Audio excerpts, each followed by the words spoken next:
Hi, this is Rich. This video is about rebuilding the carburetors and also checking out the oil reservoir on my 1995 115 horsepower Mercury outboard. Now I've already rebuilt the carburetors and put everything back together. I did this last summer. While the motor does run better, it did not improve its performance any. So I was a little bit sad about that. But I did find that having extra weight in the front of the boat is what was causing the problem. I have enough room in the front for 2 5-gallon cans of gasoline. I took those out and I was able to increase my speed by 3 miles an hour. So I was very happy about that. So it went from 47 miles an hour to 50 miles an hour, which is about where it was when the motor was new. So the first thing that you have to do is to remove the airbox. And you have 2 Phillips screws here at the top.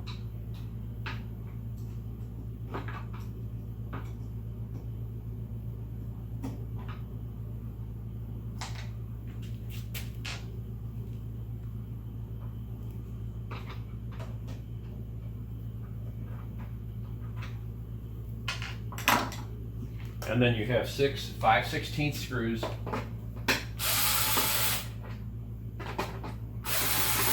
three on each side.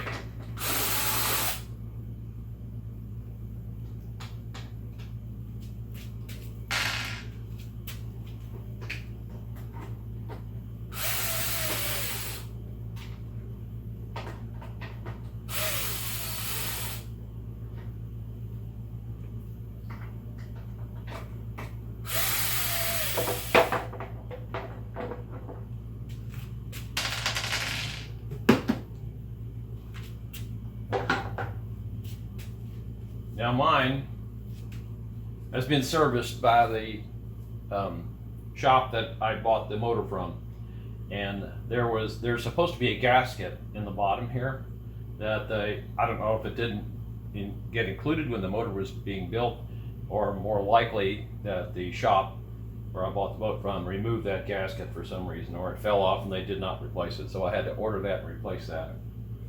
But anyway, this is the box. Airbox, and then this is called the attenuator plate, and it has the bolts that are actually holding the carburetor into the motor. So you've got 6 bolts here for the top 3, and then you've got you have 6 nuts up here that hold the top 3, then you've got 2 bolts at the bottom that hold the bottom one. Now I was able to get the bottom carburetor off without removing this lower unit, the lower part of the cowling, but it's easier to do, and all you really have to do is there are 2 bolts on the inside here, and I believe those are also 5/16. So you take those 2 off, and then that will separate it back here, and then on the opposite side here, on this far side, there is another bolt that goes in here. Kind of hard to reach. It is under here. There's a little indentation underneath the bottom of the motor on this side that goes through, and that's where you can take that off. And then there's 2 bolts here that are for this latch. You need to take those 2 bolts off. So, and then when you take those off, this whole bottom cowling will come off, and it doesn't need to be. You just need to move it out of the way so you can access these bottom 2 bolts and the carburetor.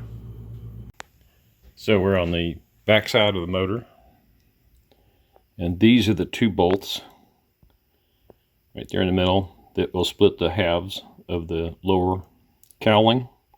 Just remove those bolts. I had to use a U-joint ratchet to get down in there. Up in the front, you can see that 1 bolt that is all the way up in the front there. You have to remove that one. This latch in the front has 2 bolts, and you need to remove both of those, and that latch will come off, and then the 2 halves, the lower unit, will come off. I'm sorry, I keep saying lower unit. I don't mean the lower unit, I mean the lower cowling. It will come off. I removed the attenuator plate. I also removed the two bolts that were holding this voltage regulator to the top of the attenuator plate, because I didn't want to unplug all of this. But I also see that I've got something shorting out here. It must be touching, grounding out here, because that is burnt. So you might want to check that.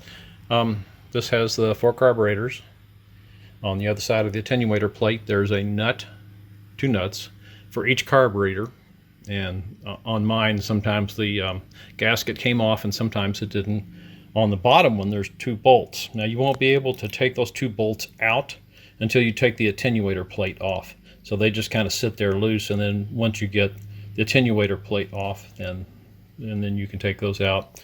I've already removed the oil reservoir, and there's a screw in the bottom of it that holds this piece here, and that is the sensor to tell you when you have low oil. I had to take out, on the attenuator plate, there's a bolt that goes through here. It is down on this side, and then there's also that bolt I took out. I had to take that one out. This one you just have to loosen so you can move this around a little bit, and this part comes out here. And then there is a hose that is on the bottom of the oil reservoir that has a little clip on it, a little zip tie, and I had to cut that zip tie, and then this just slid right off. So that's going to be that is a tight fit to get on. It's got to come up through this hole here, and then as you can see, this one comes out through that hole, and then it connects. I don't know if you can see that. I'll have to put a pointer in here, but you can see the one that's loose. I took that off the spring so I could still fish this summer. And now it's starting to get into autumn, and it's a little bit cooler out here in the garage, so I can work on that. Another thing that you have to take off, I found a little bit difficult. There was a zip tie that was holding the attenuator plate, and I think it was on this piece here, this hose here, so I'll have to check that out. And then these slide, I don't know if I can, there. These 2 pieces here, there's 2 for these controls, the gear shift and the throttle, I think they are. And I thought I was going to have to disconnect on this end. You don't. When the attenuator comes out, you can slide it over a little bit, and when you take that carburetor, those carburetor bolts off, and take the carburetor out, move it a little bit, you can pull these out, so you don't have to disconnect anything over here. Looking at the carburetors, this is the bottom one. So you can see on here that the number here is 4A2434. The one above it is 3A2434. And then 2A2434. And then, of course, 1A2434. So it's nice that they're numbered so you can tell, you know, where they go back to.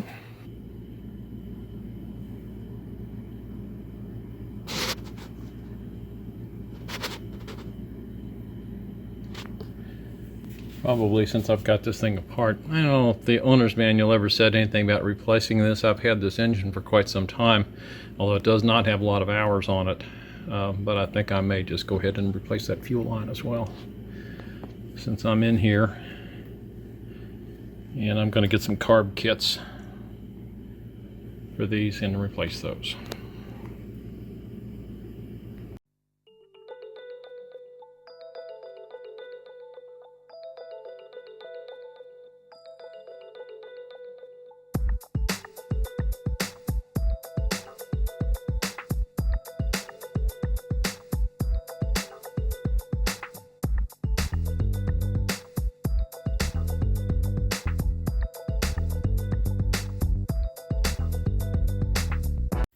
Okay, carburetors have now been rebuilt. There's a number, like I said, on them, 1, 2, 3, 4. The number 1, the number 4, the one on the bottom, that attenuator plate has to come off with it because those bolts come in from the front. I'm not sure how I'm going to torque them yet. Somebody told me that the attenuator plate goes on and the bolts are staggered, tightened, so you don't tighten them all in a row. But it's 100 inch-pounds per bolt on that. I'm sorry, per nut, and then the bolts are the same way too. On the what I wanted to do was, before I take it out, was to show you that this is what it looks like on the inside.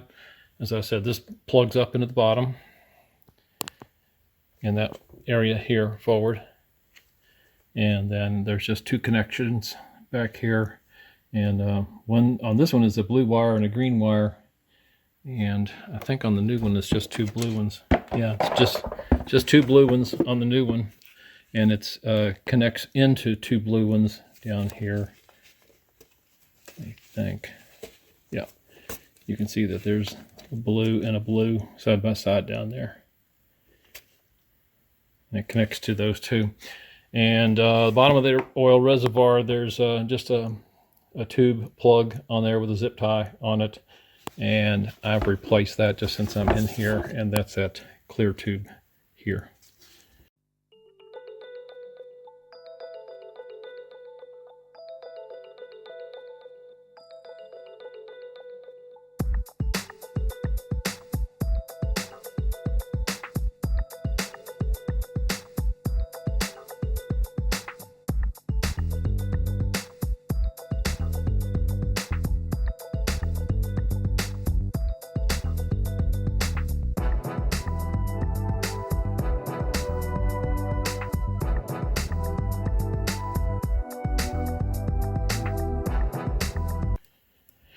And let's see, it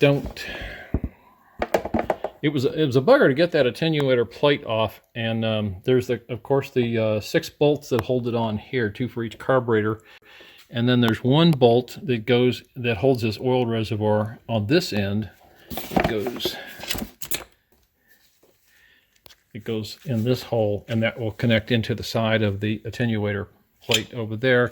And then this bolt I didn't have to take out, I just had to loosen it. So anyway, we're going to reassemble now. So that should be it. You just need to reassemble, which I've already done here. You've got your 6 nuts and the 2 bolts down below. All of those get torqued to 90 inch-pounds, not foot-pounds, inch-pounds. And of course, before you put everything back together, you have to reassemble the lower part of the cowling on here. You've got 2 bolts in the back. You've got 1 screw underneath here in the center, and then you've got the clamp that's on there, and that should be it. And like I said in the instructions, make sure that when you put this all back together, if you have replaced the oil filler tube that's attached to the bottom of this, you have to make sure that that oil line is filled before you start your motor. And what I was told is that there's a button on top of the oil pump. I could not find it. I could not get it to work. So rather than take a chance for my motor, I have created I guess a shorty hose is what you would call it.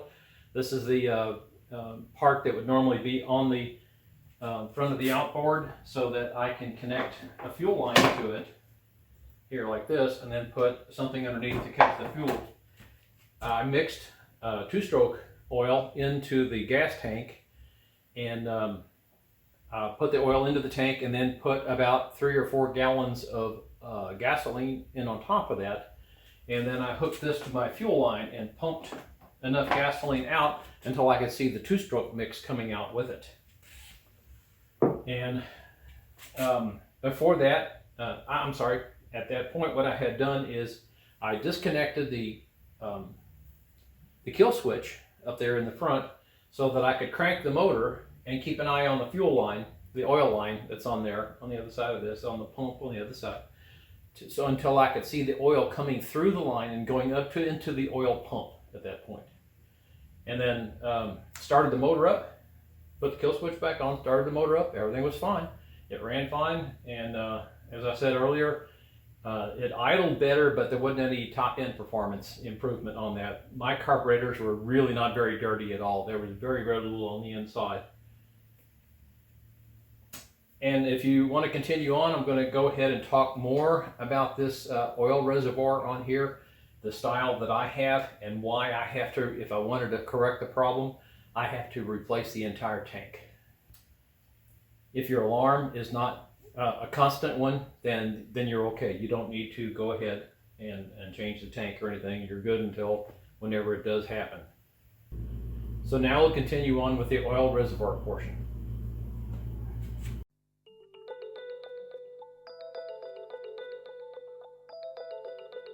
This is an early model 1995 Mercury 115 outboard. I bought the boat motor rig in 1994, the fall of 1994. This oil reservoir is different later on in the model year.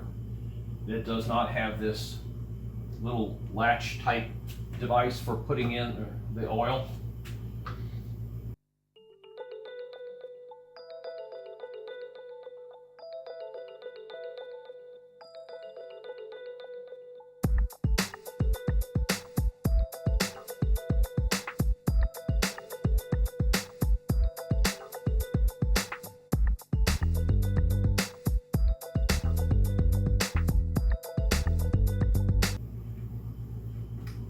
And one of the problems that I have been having starting last year was that the low oil warning sensor, which is in the bottom part of this, was beeping all the time. As soon as you turn a key on, it would come on. Instead of giving you just the alarm, it would continue to run.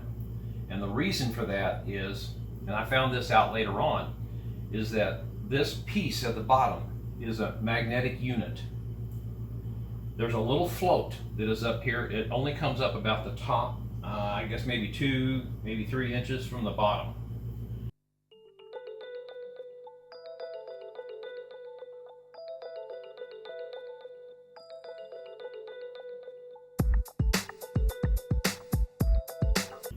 And there's a float and a magnet. So when you have oil in the reservoir, obviously the float and the magnet are up.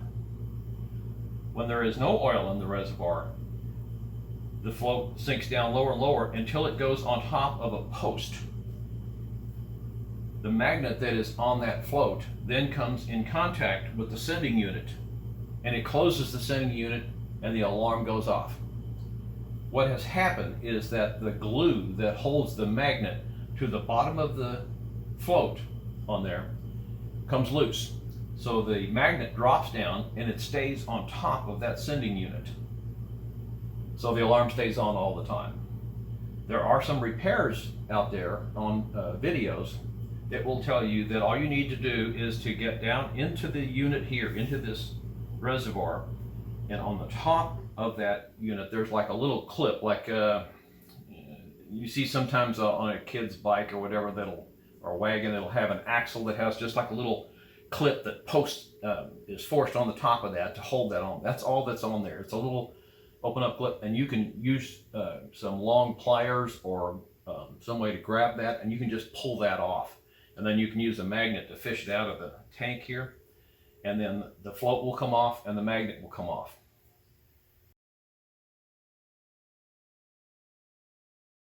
On units that don't have this type of filler on the top, it's just open like this is here, then it's easy to repair that. You take the magnet out and you take the float out and you glue the float back to the magnet. There's plenty of videos that tell you how to do that. The problem with this type of filler is that you cannot get the float out of here. There's not enough room.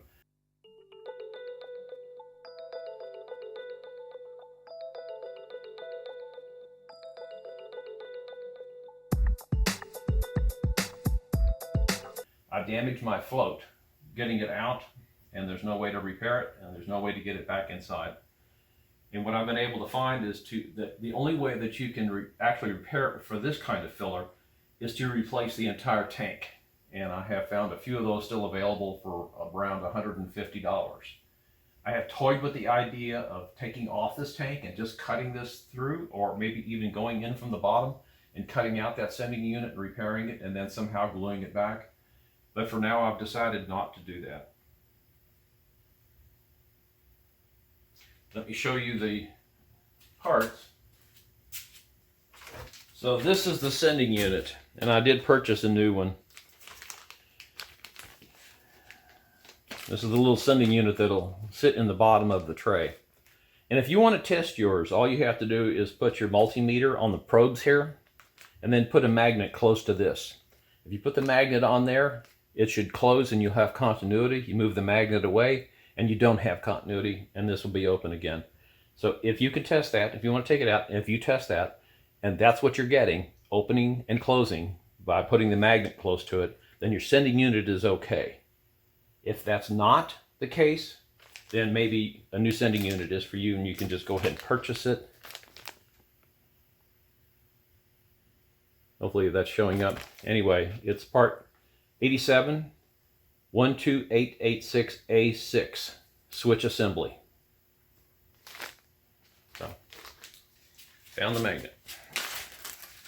So, like I said, there's a little post on the bottom. It's a little plastic post, and that sending unit goes up through the bottom. It's not open to the reservoir. It's just like a little post, but it's hollow. And that probe goes up inside that. And then you have, this is that clip that goes on top of the post. And below that post, you have the float. And you can see I've damaged mine, so that's the float. And then on bottom of the float is this little circular magnet that just glues on the bottom of this. So obviously the float goes up and down, and when it goes down on top of that post, because the oil is low, then the sending unit is triggered. But when the magnet comes off and goes down, even though this is all the way up at the top because your tank is full, the alarm is still going off. So what I did was obviously tried to take all of this out, and I broke the float trying to get it out through the very small opening in the top of the tank there. So then that's rendered that useless. Two things you can do. One is to just disconnect the wiring, which is what I've done, or you can replace the entire tank for around $150 or whatever you can find it for. And so far I've chosen to just, every time I come back from being out fishing, if I go on a day trip, I just refill the tank each time when I come in. And if I'm out, sometimes I'll go for like a week or 2 weeks. Every time I have to put more gas in the tank, I will fill up the oil. I can usually get 2 or 3 tanks, about 2 tanks of gas before this even gets down to the low mark on here. So that's one option. That's what I've chosen to do for right now. And this is the filler that I have, and I don't know what part of the year that they changed that, but instead of having this unit on the top that you open the little cap and fill it that way, they replaced that to where the opening is just right here. And if you have that style of opening, then you can just go down into the bottom part where the sending unit is from the inside, and it is difficult to work on, but that little unit is just right inside of here.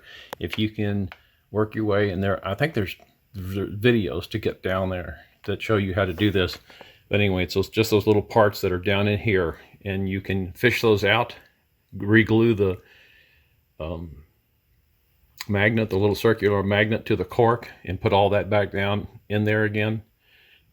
Then you will have fixed it. And if you have one like mine, I haven't come across any way to fix it yet, and I don't really spending $150 to repair that. So to get to where you need to get to remove this oil reservoir, you have a bolt here on the top that needs to be removed. You need to take all the oil out, or as much as you can. I have an old fuel line hose with a pump on it, and I was able to get like 99% of it out. You have 2 screws up here, and then 6 more along the face, and you take those off, and then this front cover will come off. You'll need to I think you'll probably need to remove the voltage regulator here, just so that you have a little wiggle room. You don't have to take this attenuator off, but in order to just get to the reservoir, you will need to remove that. You will also need to loosen this bolt to the back of the reservoir, and you will need to remove this bolt. When you take this bolt out, be careful you don't drop anything down into the engine down here. But when you take that bolt off, this little bracket here will slope down. And when you remove the attenuator, when you take the attenuator off, you'll be able to pull it forward towards the front of the boat there, and that will let you remove the reservoir. At the bottom of the reservoir in the front is a sensor. It has one little Phillips head screw to take it off. And down at the bottom there is a hose, and it goes over to the other side of the engine to the oil pump. And that's a zip tie to take that hose off if you want to take the entire thing off. But there's enough room that you can wiggle this around and just take this sensor out here and then replace it. And then in the back there are the two blue wires that come off of that sensor. They connect with two blue wires. If I can get to it, yeah. If I can get, yeah. Between the lack of light, now you can see the two blue wires that are there, and then they feed to two more blue wires in the wiring harness, and that's what connects it up. Anyway, you take those, disconnect those, unscrew the Phillips head screw, take out the old sensor, put in the new sensor, put the Phillips head screw back in there again, and then you connect the wires down here. The two blue wires go to the two blue connectors that are down there. And then test it again by putting the oil back. Well, first you want to test that it works when it's empty. So you would just turn on the key, and it should beep continuously if it's done right. And if it does that, then turn the key off and put the oil in it and turn the key on again, and the warning buzzer, warning beep should come on very briefly, and then it should go off again. That means that your sensor is working again. Okay, and that should be it. That's everything for rebuilding carburetors, removing them, reinstalling them, working with the oil reservoir here to correct its problems. And that's all the information I have. Thank you for watching. And if you have any questions, please post them here, and when I get notified, I'll answer them if I can. Thank you.